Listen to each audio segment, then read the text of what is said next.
Listen, we're super excited about playing the NCAA tournament. I mean, that's what these kids grow up dreaming of doing. We've made a good run last year, made a Sweet 16. We lost a few here in a row here, but it's a new start. I think our guys' minds are good. We practiced before the selection show, not really knowing who we'd get or what we'd have, but we'd already given them 2 days off, Friday and Saturday. So, we got a draw that we've had this before.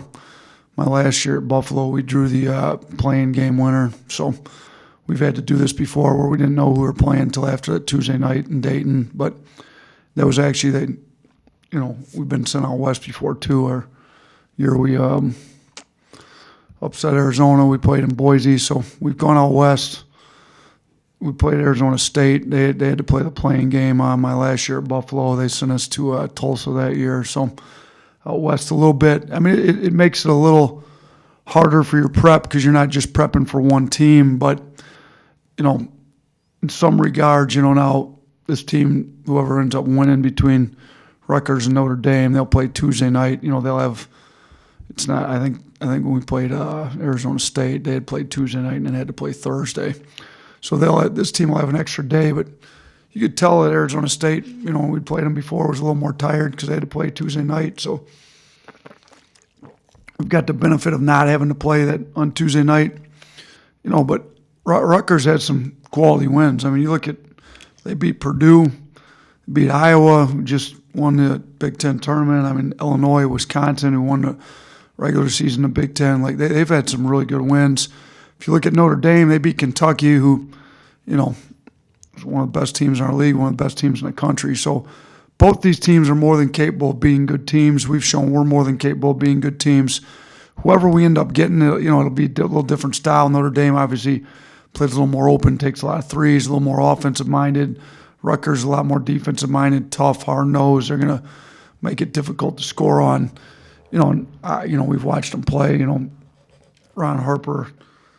So, I mean, he's obviously really good for Rutgers. Notre Dame's got talented players. I haven't gotten to look at any video yet myself studying these, and I've seen them both play on TV during the year, a little bit here and there, not having any idea we'd play them. But, that's the beauty of the NCAA tournament. You get to play teams you haven't really seen all year and, somebody different. It's not, within your own league where everybody knows each other inside and out. So, it'll be good for us to get out of our league. We're talked to our guys today in practice about really just trying to make things simple. I think if we can take care of the ball, finish at the rim, take care of the ball, make layups, make free throws, things you've been doing since you started playing basketball back in elementary school. I think if we can do those three things at a high level, our offense will settle down and be all right. And then I thought we played hard enough to beat Vanderbilt on the defensive end. Our offense didn't help us out much with the turnovers we had.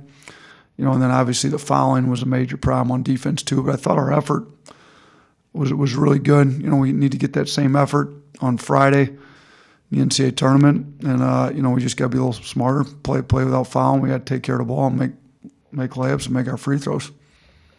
Thank you, Coach. We'll go ahead and take a few questions. Let's start first with Mike Rodak. Just between the week off and then the long trip out west, is how much you think this will be a reset or a fresh start for players just after the way the last couple of weeks have gone for you? Yeah, hopefully it's a good reset. I mean, it's a new season.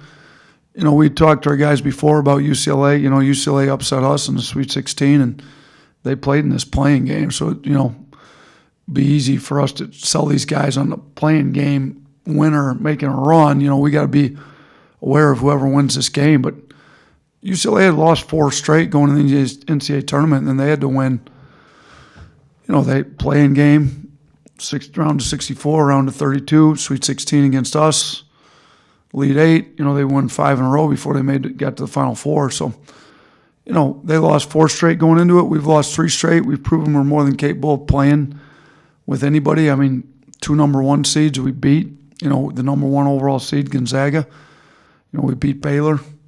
We, if you look at the 2 seeds, Auburn and Kentucky, I thought we played them both pretty tough.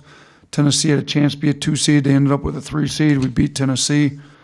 We beat Arkansas as a 4 seed. We've proven we can play with and beat, pretty much anybody in the country. So if we get our minds right, And I think we had a good practice. We were good. Get a reset. Tell our guys it's a new season. I think we'll be all right. Charlie Potter. Yeah, how do you go about trying to get guys' minds right? I know that's kind of been an issue all season, just with consistency. But is there something you're maybe trying to do differently here come NCAA tournament time? Yeah, I mean, that's a good question. Like, if we had great answers to all that stuff, we've probably done a long time ago. But I think what we're trying to do is build up their confidence with the stuff they're good at. We kind of are who we are right now. If we can just clean up a few little things. I told them, kind of read on the stats from practice today. We had some live stuff, and if we'd have finished at the rim in the game like we did in practice, we made free throws in the game like we did in practice, or we took care of the ball. If we took care of any of those three things, we'd have won the game. So, try to show them where they're doing good, pump them up, show them that they've done well on the stuff they're struggling with now. In the past, they've done really well with it. We've had plenty of games we've taken care of the ball. We've had plenty of games where guys have shot the ball well, finished well. So just let them know they're capable of it. Paint a picture, what the possibilities are.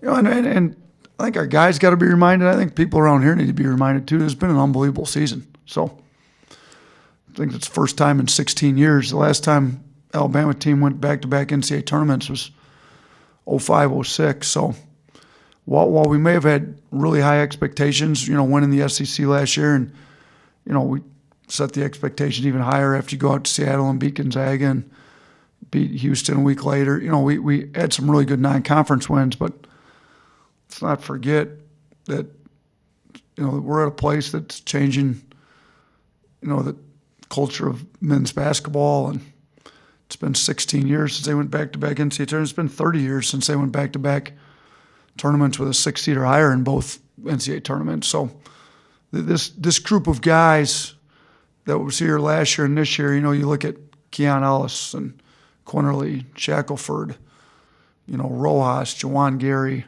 the guys that played Darius Miles, was in the rotation a little bit last year. These guys that played last year and are now heavy in the rotation this year are doing things for Alabama basketball that haven't been done in 30 years. So let's pump up their confidence. Let's let them know that, the sky's not falling. We've had an unbelievable year. We got a chance to make a great run to cap the year off really well, and that's what we're trying to do. And I think the guys' minds are in a good spot. I mean, Quinterly's pace in practice, his pace in the game was good. He had some, unforced turnovers that got to be better, and we had some unfortunate fouls with some of the charges, and a kid that never really fouls out of a game ends up fouling out, and Shackelford's a guy that never's in foul trouble much either and gets in foul trouble. I thought those guys were both ready to play though in the game, so let's let them know they were ready. We just had some unfortunate things happen. We fouled too much. We didn't take care of the ball. We got to make our free throws. But we were in a good spot. And if you look, Vanderbilt's a good team too. You look at what Vanderbilt did the next night against Kentucky, and I think it's not like we lost to a bad team. I mean, they're playing well, and it's not like we were fouling. Pippen was number one in the country at foul rate. He gets fouled more than anybody else in the country does. So we tried to have our guys be more disciplined with the fouling, but again, it's not like we were fouling a guy that hasn't been getting fouled all year either. Drew DeArmond. Yeah, Coach, I wanted to ask you about the rotation going into the NCAA tournament. Do you lengthen it or do you shorten it? And then I piggyback that off with Jusan coming off of the suspension. He played probably his best game because of that foul trouble in the SEC tournament. So where do you go from a lineup standpoint? You know what? I think it's going to somewhat be determined by how practice goes this week and where the game goes. I mean, sometimes in your mind you've got a way you want to play, a rotation you want to get with, and then all of a sudden, like you said, we didn't plan on playing just on 14 minutes, but he played well in those minutes. So, we got in foul trouble. He played well. We kind of rolled with him a little longer. We were in foul trouble. We needed some perimeter guys to play more minutes, and he did well, and he practiced well today. He had a great attitude. So, I think he's a guy that if we need him to come in and play, give us minutes like that, he can come in and give us minutes like that. So, and it's going to somewhat be determined on who we play with the matchups they have and who plays well for us, who stays out of foul trouble, who's in foul trouble, some of that stuff. But we've been playing 10 guys in the rotation. I would anticipate all 10 of them getting minutes and being ready to play. Katie Wyndham. Coach, you were just talking some about, pumping confidence into your team, and you also mentioned it would be good to kind of get out of conference again. How much does the success your team had in the non-conference this year kind of give y'all confidence heading into the NCAA tournament and kind of, show who they can compete with? Yeah, so this will be the first time we played a non-SEC team since we beat Baylor. So hopefully we can get back to some of the non-conference confidence we had, if you will. I think our best wins, Tennessee's obviously a really good win, but some of our best wins were our non-conference wins, Gonzaga, Houston, Baylor. So, the league kind of know each other a lot better in the league. They know us better. The other teams have done a pretty good job guarding us. So, we get against a team that maybe only has, they're going to play Tuesday nights, and then they're going to have a Wednesday, Thursday to prep for us. They're probably not going to practice full speed either of those days. You get the day right after a game, the day before a game. So, I think hopefully when we play somebody that hasn't played us before, we a little bit harder to guard and do a little bit better job. Now, obviously, both teams are going to present their challenges. Notre Dame will probably stress our defense a little bit more with the way they space the floor and shoot it, and their three-point shooting. Rutgers will make it a lot harder to score on with the way they guard and how tough they are, and how physical they are. They're in the Big Ten, so whichever team we end up playing will present its own challenges. But I do think us playing a team that hasn't seen us a lot, that hasn't played against us at all. We haven't played either of these teams since I've been at Alabama, so hopefully that'll help us out a little bit. Like, I think we've had some better wins in non-conference games. All right, last question, Nick Kelly. Yeah, as far as guard play goes, I mean, how much or what's the message to those guys like GQ and Jaden, and how much is that going to determine your guys' success in this first round and in the tournament? I mean, we're going to go as our guards go. We've kind of gone that way all year. I think the message to those guys is, one, we got to take care of the ball. Like, we want to play fast, we want to play attacking, we want to play downhill, but we have to take care of the ball.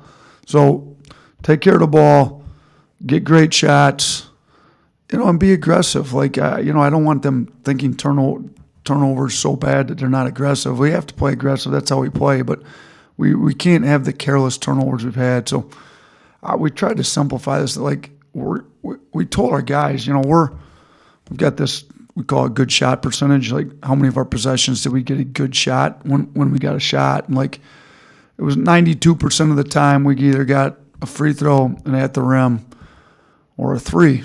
Well, the problem is we shot free throws poorly at 58%, finished at the rim at 50%, and we shot threes at, 26%, 25%, whatever it was against Vandy. We got the shots we wanted. We just didn't convert them. So let's continue to run offense the way we're running it, but we've got to take care of the ball, make free throws, make layups, and then, we don't have to – I don't think we have to shoot great from three, but we got to shoot a decent percentage, average percentage. If we do that, our offense is going to be fine. And then if we play as hard as we did on defense, if we just clean up the fouling, I think we'll be good on that end too. So, we don't need major changes from these guys. Let's just lock in and do what we're capable of doing, but let's simplify it a little bit. Let's take care of the ball. Let's make our layups. Let's make our free throws.